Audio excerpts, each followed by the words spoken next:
play.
वंदे मात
Good morning, my dear members and students.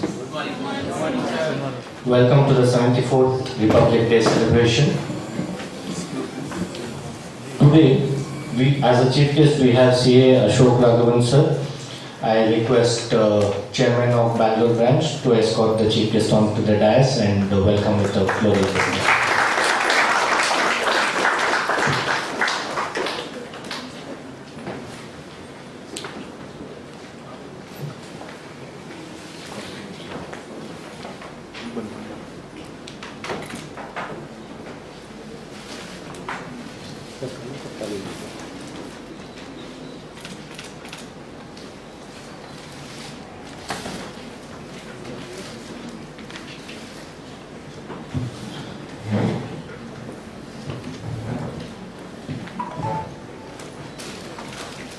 Now I request the chairman to give a welcome address.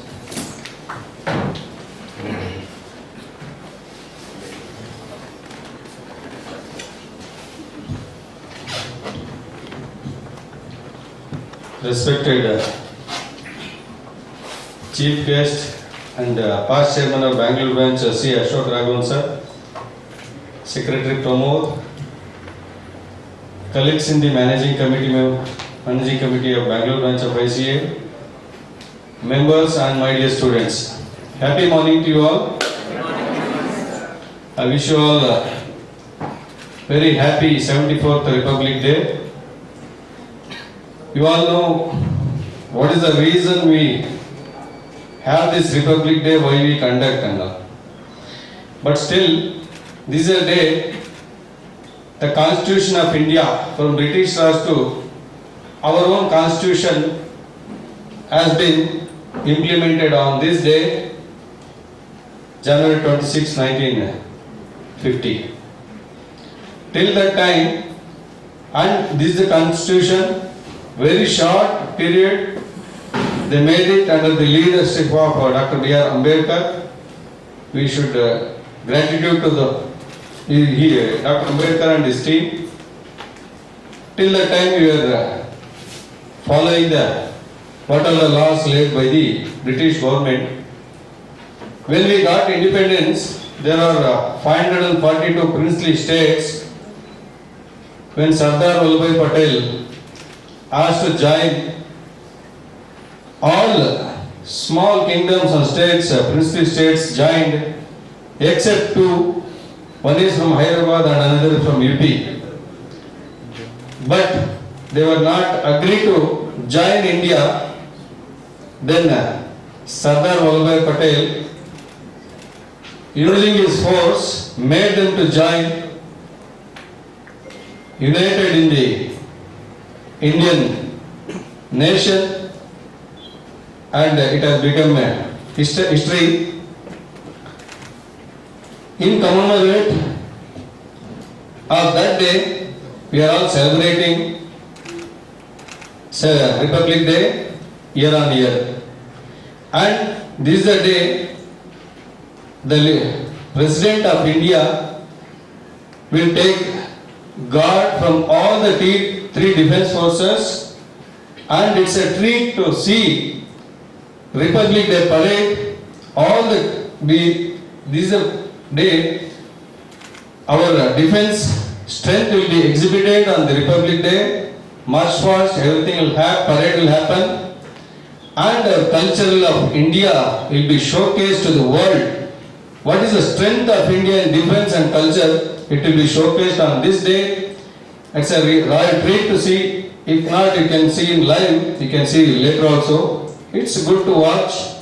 Even NCC cadets from college, NSS, police, all the defense people will join to commemorate this day.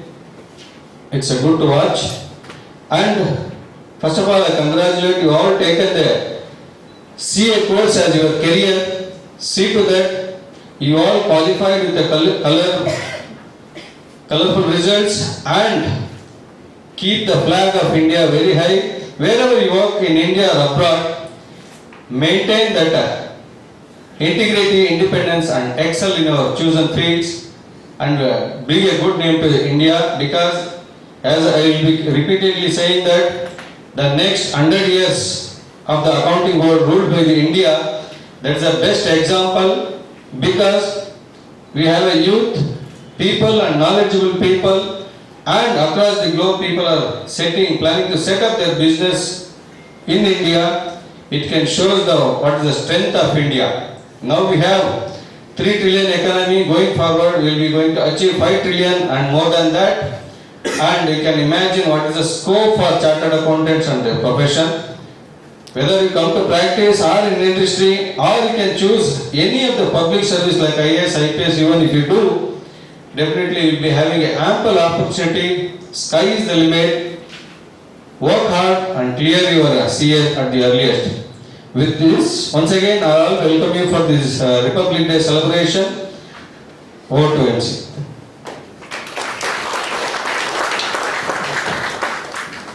Thank you, Chairman.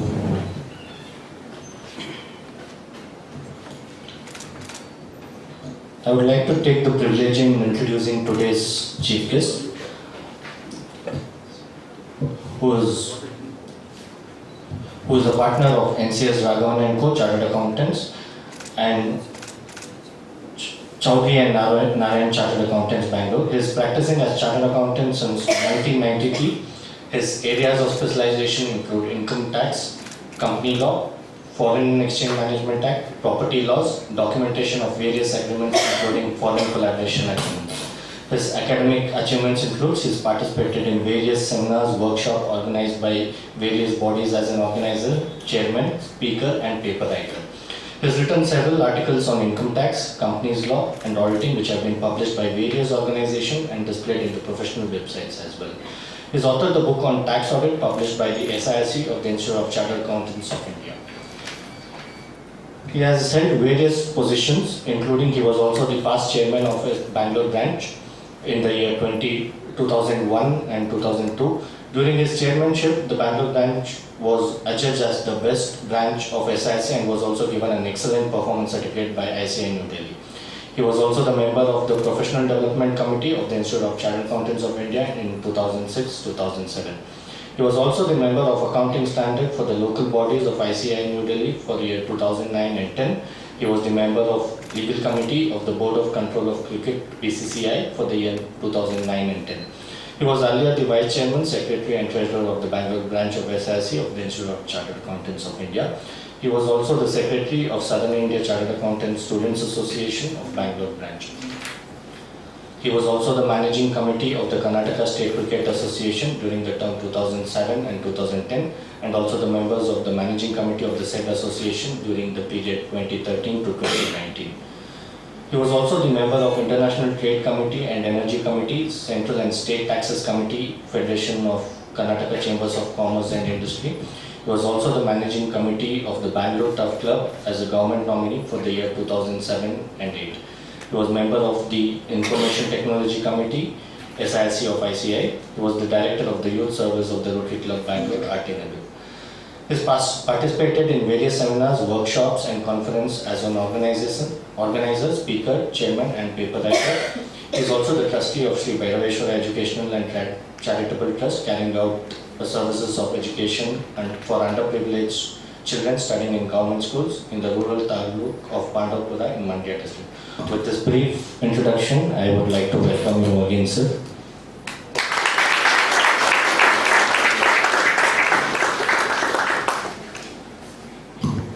Now I would request you to address, sir.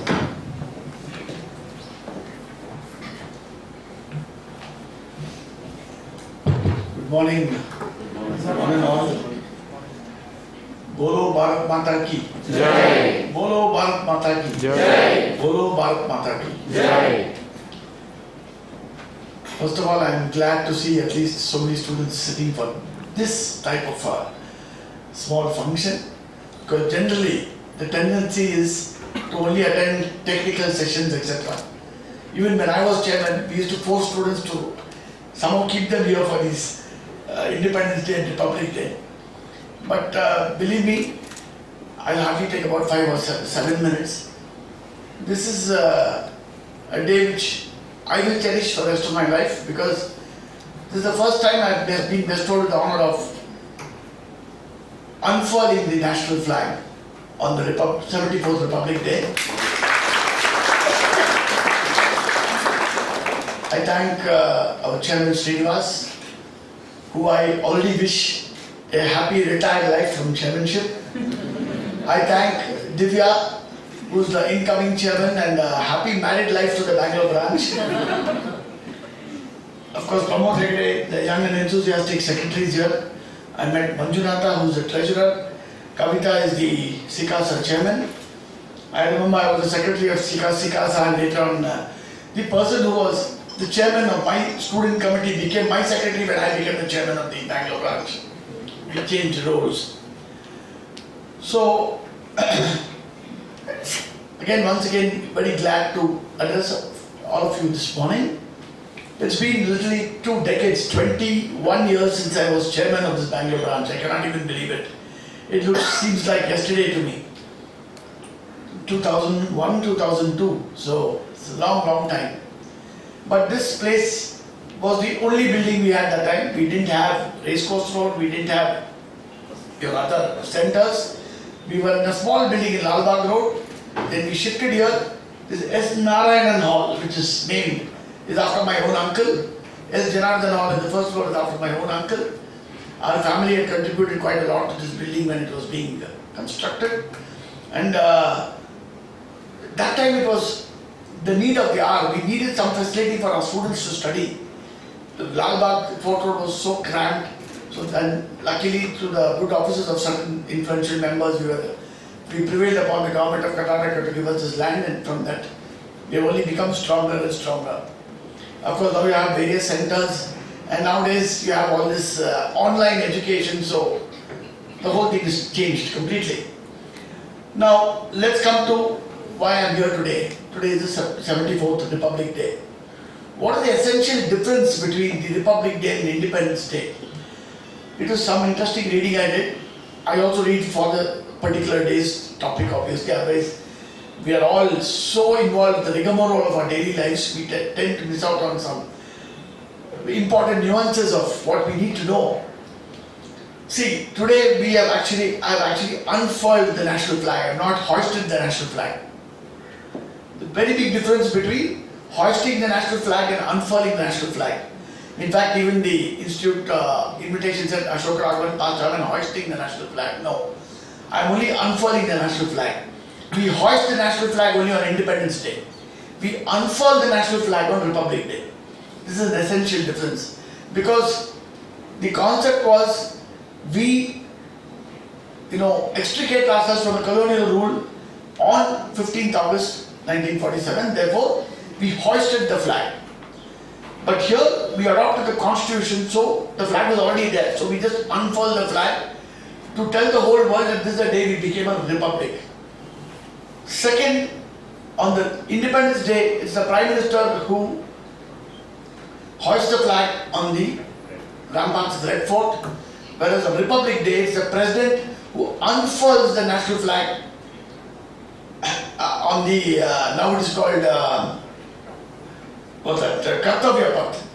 So, these are the two essential differences. Now, since CA audience and student audience, I would also like to tell you that between 1947 and 1950, what was the law prevailing in this country? Has anybody ever thought of, suppose I had done something, I had gone against a contract or I had committed a criminal offence between 1947 and 1950. Under what law could I have been tried or which law could have been enforced? So in that period of between 1947 and 1950, we had the laws were all based on the Modified Colonial Government of India Act 1935. So that was the mother legislation which controlled the 3 years of what we call this twilight zone, as we can call it. Now, very important is we all talk about the Constitution of India, we all talk about the efforts of Dr. B.R. Ambedkar and his team, how the Constituent Assembly ultimately transferred this to the Parliament, etc. There are a number of hours they put in. But let me tell you one thing. This is one of the most well-drafted constitutions in the world. This is one good thing the British did for us. Because we have taken a lot of our constitution from the British Constitution, there's no doubt about it. Just look at it. I was reading a bit, I may be wrong, but there have been only 105 amendments to the Constitution in the last 74 years. That literally shows that ours is a time-tested, resilient, watertight Constitution. If I can have only 105 amendments over 74 years, that shows how difficult it is to break this Constitution, which was with such painstaking effort put forth in 1950 for the benefit of all citizens of this great country. So, even today we read some of the British laws like the Transfer of Property Act of 1882, the Indian Easements Act of 1882, the Indian Registration Act of 1908. There are very few amendments to these acts even today. That is because these acts were so strong in their enactment, in the way, the objective. Imagine a person who grandfathers these acts, who's actually written it. How much of thought process would have gone into the Constitution? It's very easy to talk on stage, but when you grandfather a particular legislation, you have to look at hundreds of different scenarios. Whether this would stand the test of law, how could this be challenged? Can it be challenged? Do we give a right to a citizen to challenge this particular law which we are trying to enforce on them? These are the things which we need to really go deep into when we study the Constitution of India. We all completely be reading the papers every day, challenging the constitutional validity of X provision, Y provision, Z provision.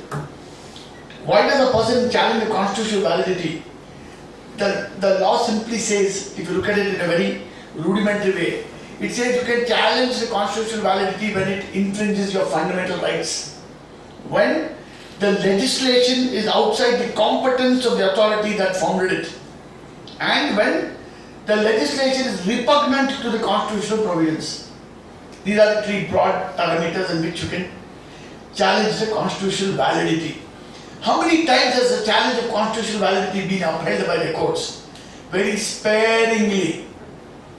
Because normally when we ever challenge a constitutional validity, the standard conclusion sentence of any judicial court would be that the legislature has got competence in its wisdom to have enacted this particular provision in its wisdom, which it found right for the purpose of governing the state or country or the case may be. Therefore, when we challenge the constitutional validity, we should be extraordinarily careful to ensure that we have covered every aspect of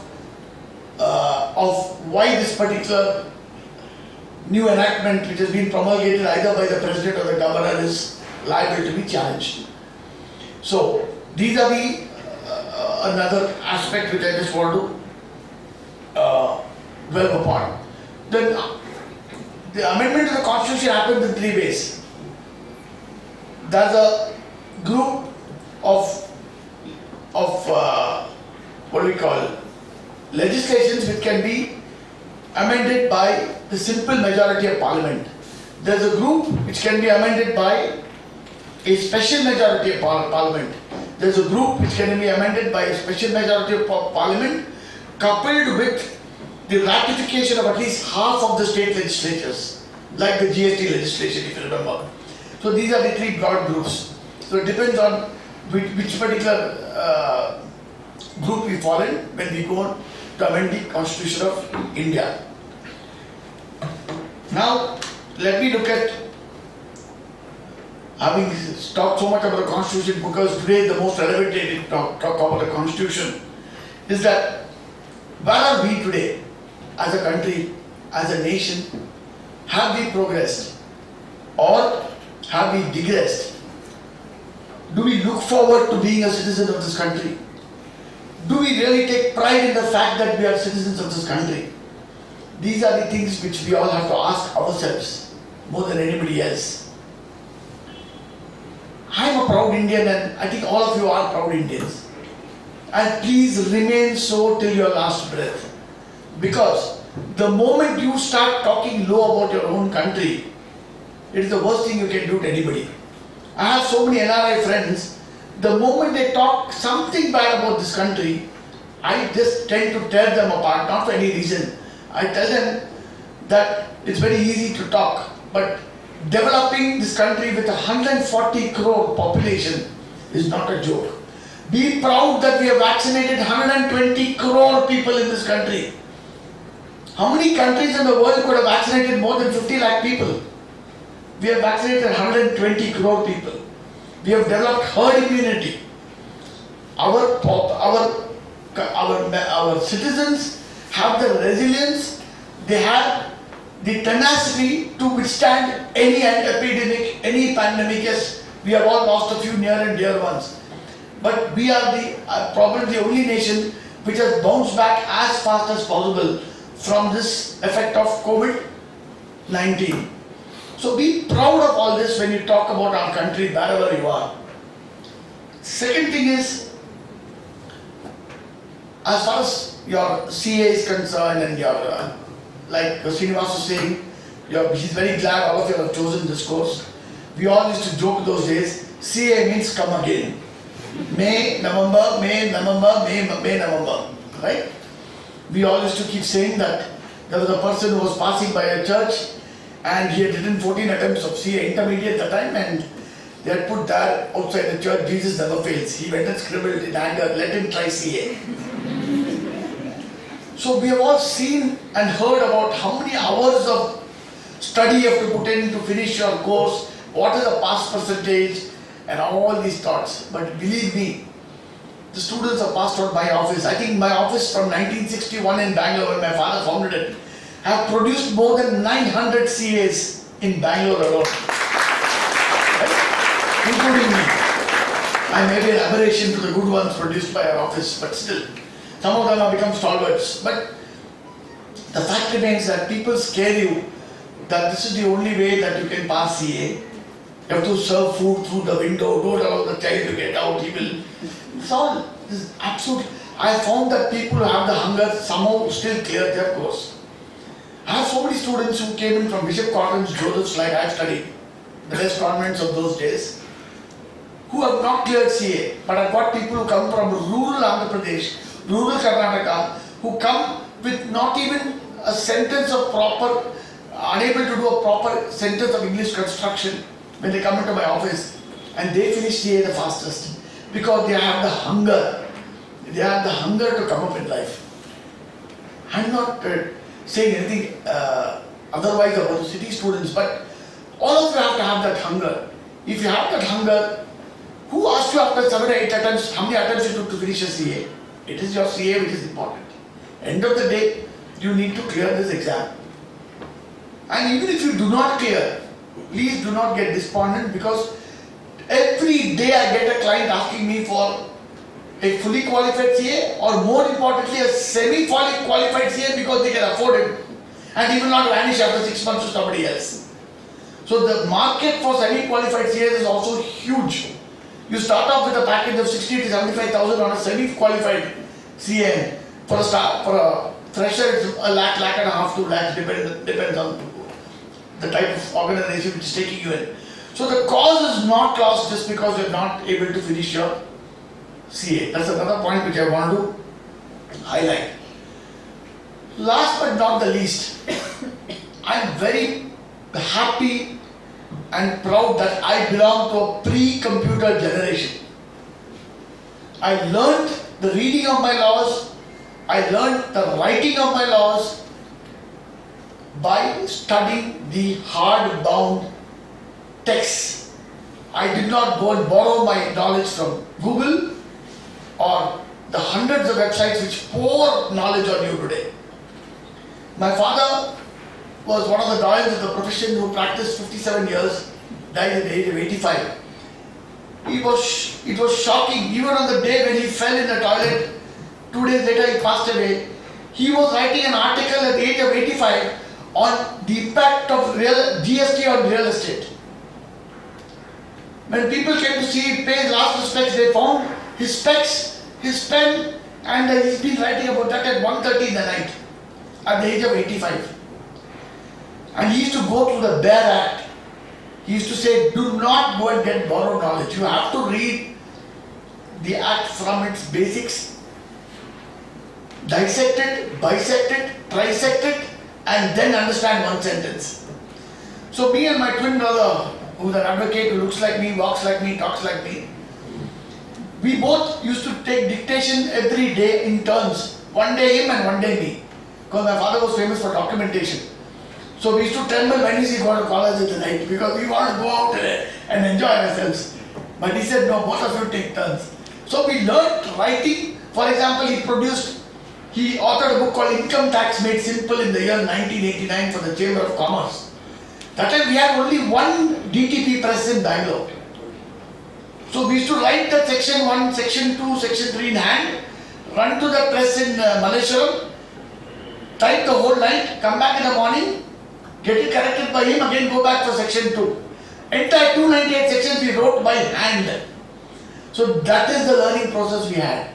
Today when I tell my students that tomorrow I have an important appeal, please get me some material on that. First thing is they go to Google, they go to Tax Sutra or TaxScan or taxman or whatever it is, and they come up with 10 case laws. 8 will not be relevant, only 2 will be relevant. Because you are allowing the technology to empower you. Never do that. Use the technology, but do not allow it to replace your independent thinking. Because this is the most, I think this is the supercomputer which nobody can replace. Use technology. All of you are today actually really bestowed with so much of information at the tip of your fingers. You're able to get it. But how do you decode that information? How do you digest it? How do you actually use it is more important, right?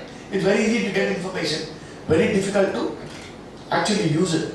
So I call upon all the students here, do not blindly go and start searching in all these search engines. If I ask you a question on say section 44 AD, your job is to first read the section and then go into what question I've asked you to go and do it, right? So it's not just a simple thing that, oh sir asked something, let me somehow scramble and give him something. That's not the way it works. So this is another thing which I wanted to sort of dwell upon. Then there are 2 mantras which I've quoted. I've lectured in the length and breadth of this country. I may have addressed more than maybe 300 workshops and seminars and conferences as chairman, paper writer, speaker, etc., etc.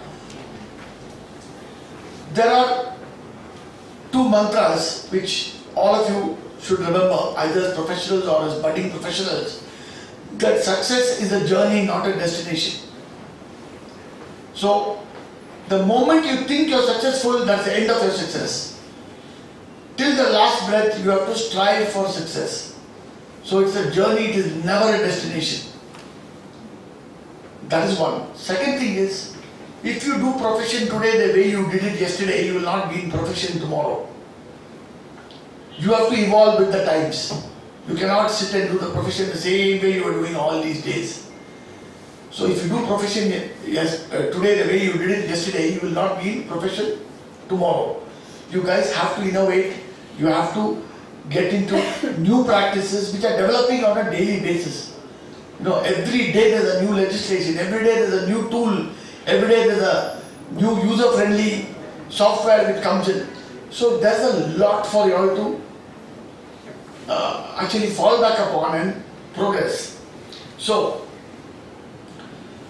with these few words, I would again thank the entire Bangalore branch.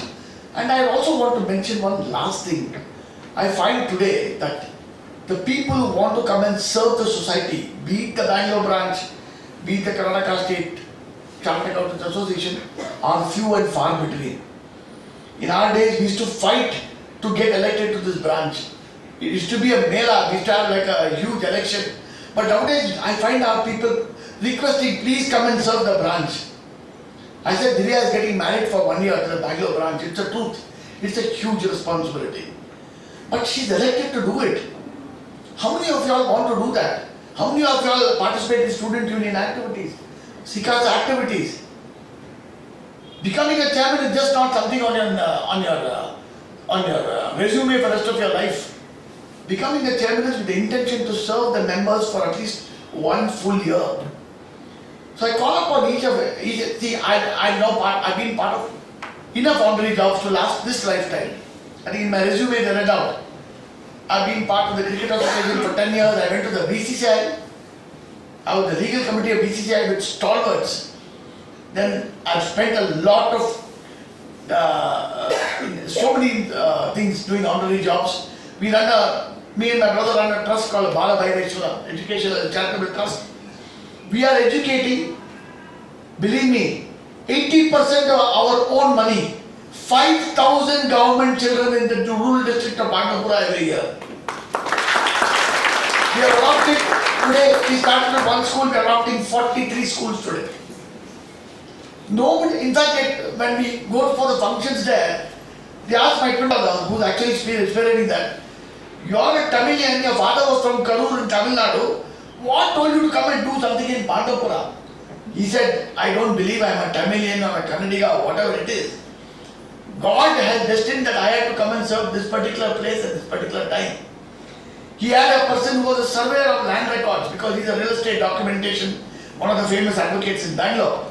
He was dropping him in his village in the night and it was raining that day on the way back from Mysore. He said, "Sir, Manele Bidla Kuniyo." He was going to his village, he said, "What is this?" He said, "It's a government school." I said, "How can it be a government school? The thing is falling apart." Sir, India is a makkal in the Something hit him. He said, "No, I'm going to come back here." We started with this one school in a place called Manikkarahalli. Today, then we went to Bellale. Then we have now adopted 43 government schools. Some of our clients we have got ATG, 12A and all much later. But some of our clients have been kind enough to see our work. Infosys gave us 40 computers, but predominantly we said whatever we earn in the profession, 10% of it has to go every year to this particular cause. I'm not saying everybody should do it. I'm saying it has to come from within. That's all it is, any honorary job. If Divya or Pramod or Manjunath or Kavita want to do something, it has come out of them to come and serve this place. Right?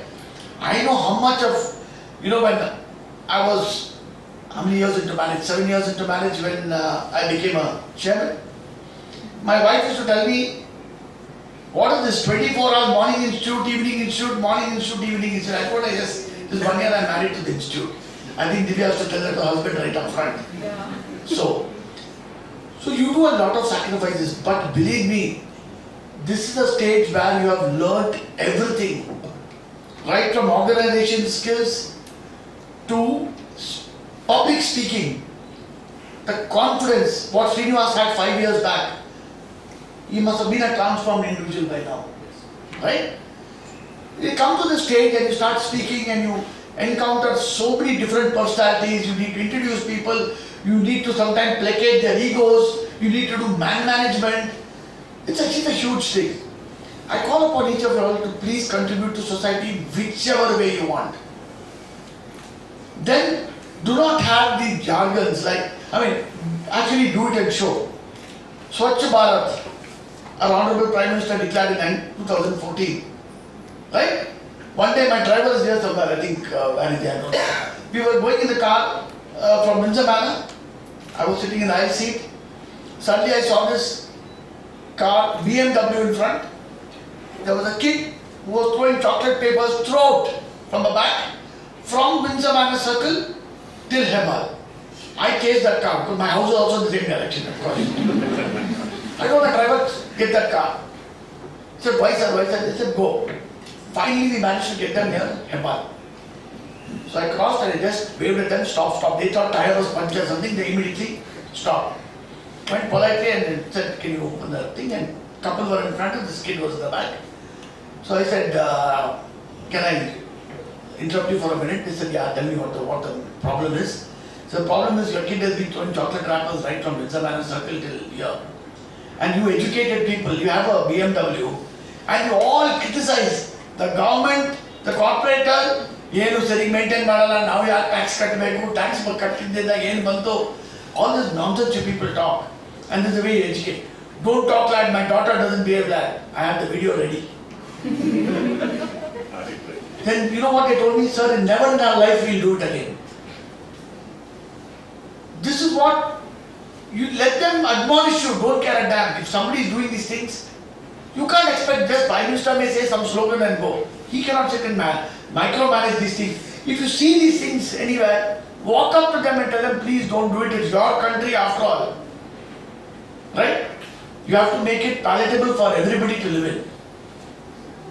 I tell my children also, whenever they say, even about your, what do we call, work which you do, it could be a servant at home, it could be a driver, it could be an office boy. We had an office boy in my office who I believe dropped me to nursery school when I was born. He joined our office in 1966, one person called Ram Gopal. He retired in the year 2016. And from 1966 to 2016, he came in the same cycle. I wanted to buy him a motorbike, he refused. He said, "Sir, I'll come in the same cycle your father gave me." 60 years the fellow served. So when he retired, believe me, that year's entire ceremonies in my office. It could be a birthday, it could be a Republic Independence Day. Everything I called him and made him do the honors. To make the man feel important that you have also contributed to our office as much as I have done. You know? So these are the small things, ladies and gentlemen. Thanks again. And I think I've taken much more of the time than what I thought I would. But when you go on stage, you normally your mind starts wandering all over the place, and try to share as much as you can with the time given to me. Thank you one and all.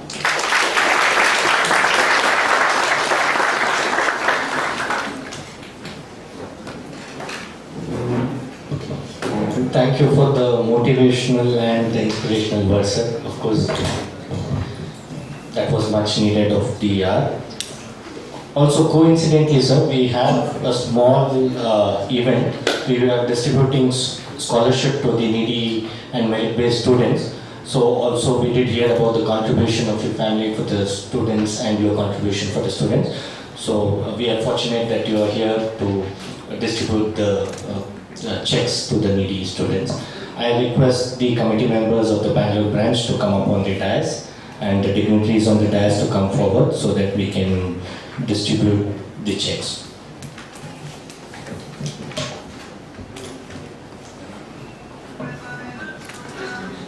Yeah.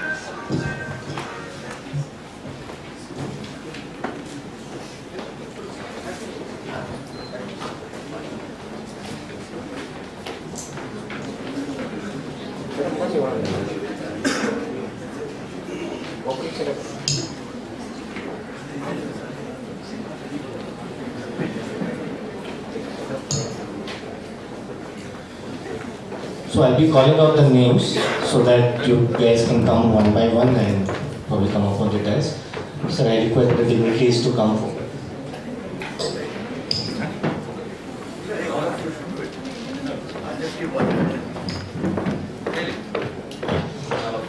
Firstly,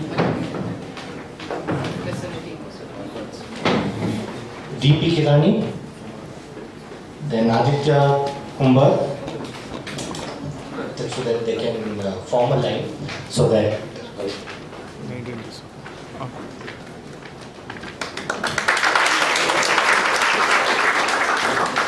Aditya Kumbar,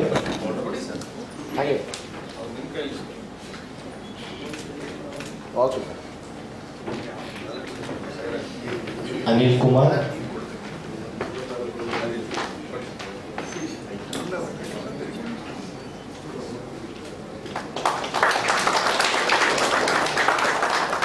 Gopinath Venkataramaya, Master Arun M,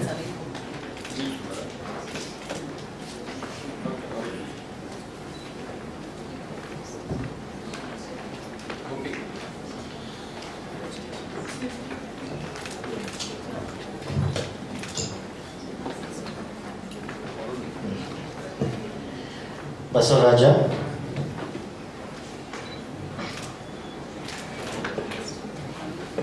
Buchapalli Kaushik,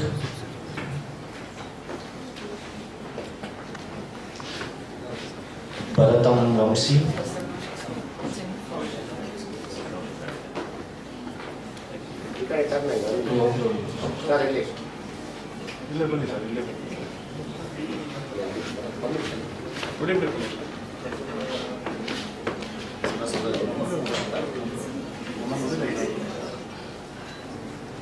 Chandana,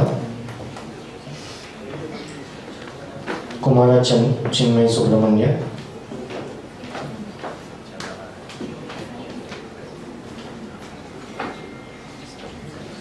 TL Danush,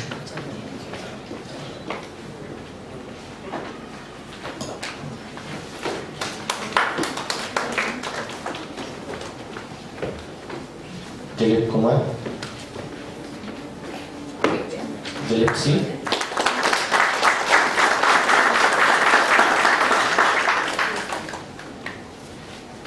Eluru Girish Babu,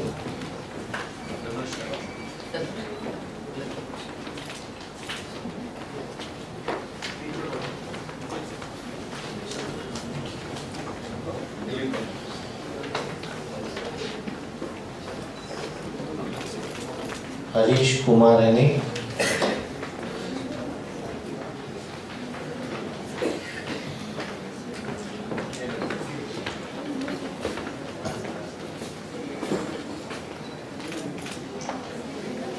Kolapuri Sridhar,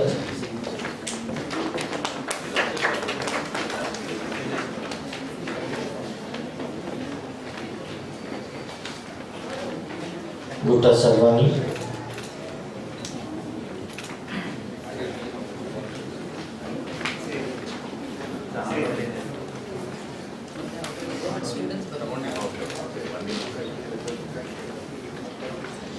Nagasai Ganesh,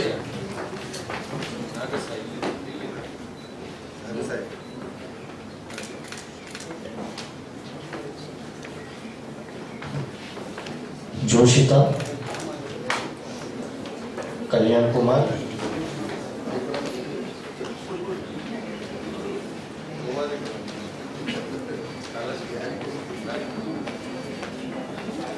Lingam Venkatesh,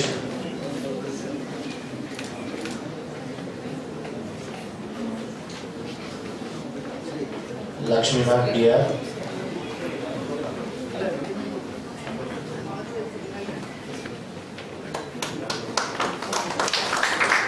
S. Lovita,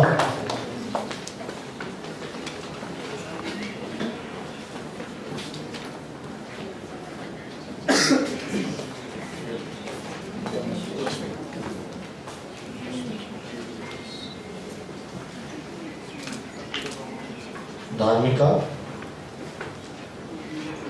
Meghana S.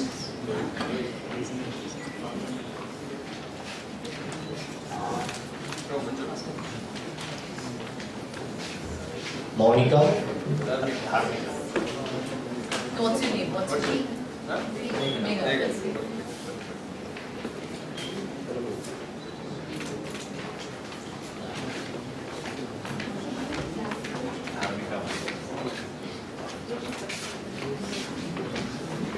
Nikita, Nivedita, Pujita.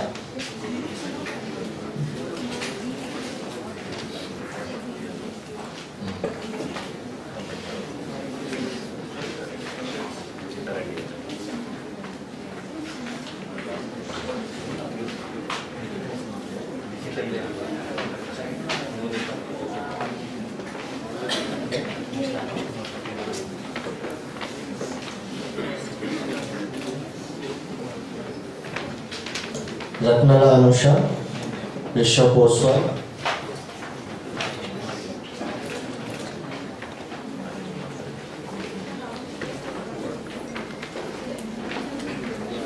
Rohit Vishwanath Hegde,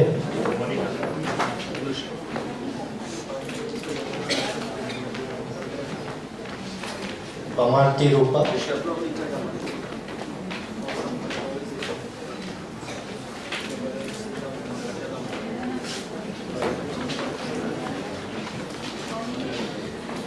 Sini Chandana,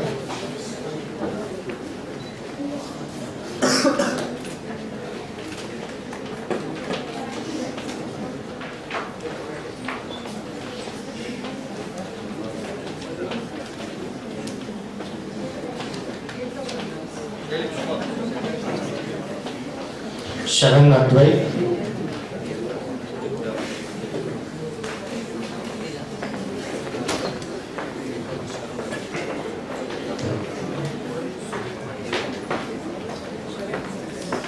Tejaswini,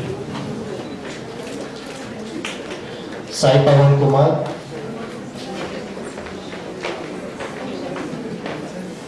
Sheshananda Reddy,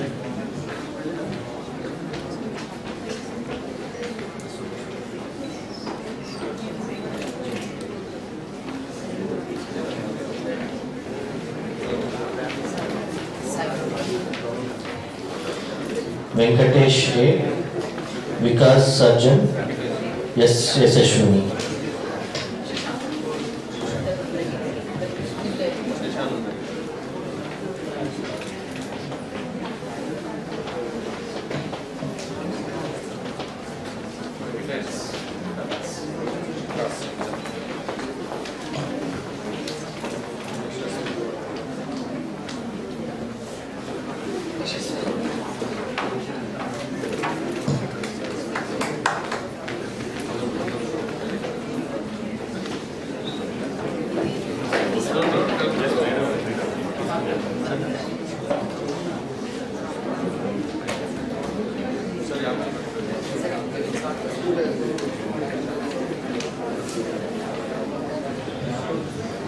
Thank you, my committee members.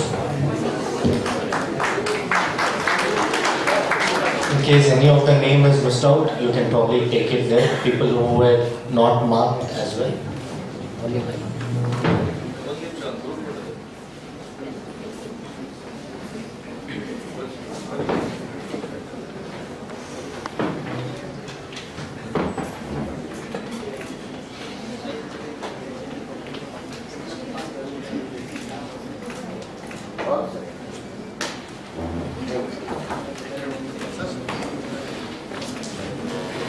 Before I propose a vote of thanks, we'll have a small felicitation program for our chief guest. I request Ashok Raghavan sir to come forward onto the dais. I request MC members to stay back on the dais.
On behalf of Bangalore branch of SISC of ICI, I take this privilege in proposing the vote of thanks to today's event. Firstly, I thank Ashok Raghavan sir for making it convenient to attend today's celebration. And also my committee members. And definitely, yes, of course, students who made it very convenient to attend today's celebration, and we could serve something to our country. Thank you, everyone. Thank you for coming.